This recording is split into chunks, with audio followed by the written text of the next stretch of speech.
One of the things that are said about Saddam Hussein, making a case against him, is that he gassed his own people, he committed genocide against the Kurds at the end of the Iran-Iraq war. What really... Specifically, what I say in my book is that both Iraq and Iran used chemical weapons against each other. They were trying to kill each other.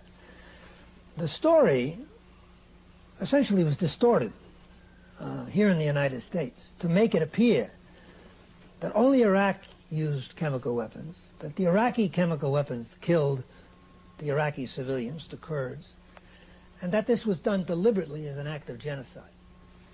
In fact, we know, or I know, because I was an intelligence officer at the time, that the actual incident was a battle in which the two sides were trying to capture the city of Halabja, and both used chemical weapons against each other, and the Kurds, who were caught in the middle, were killed.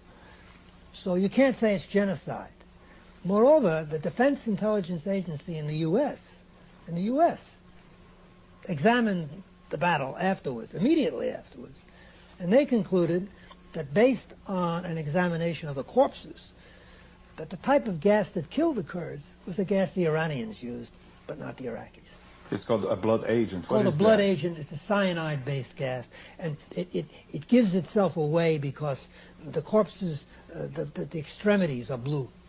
So he looked at the corpses and they said, well, that's cyanide-based. And what was Iraq using? Iraq was using mustard gas. Totally different effect? Totally different effect.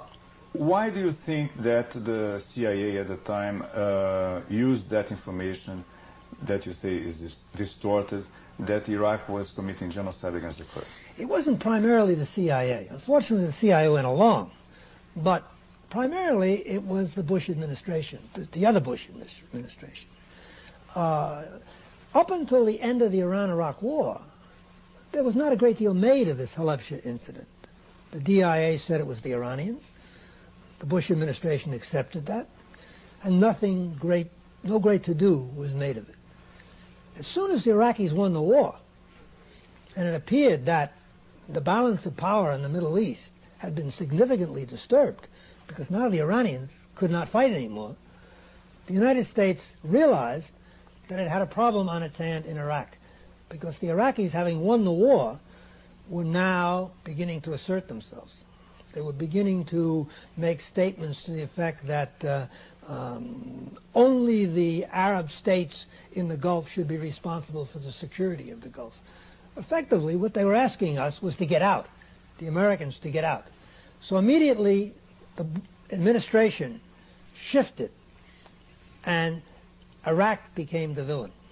And then you began to get a lot of anti-Iraq propaganda here in the United States.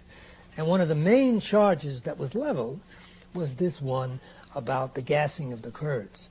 The then Secretary of State Schultz was the one who initially made the charge.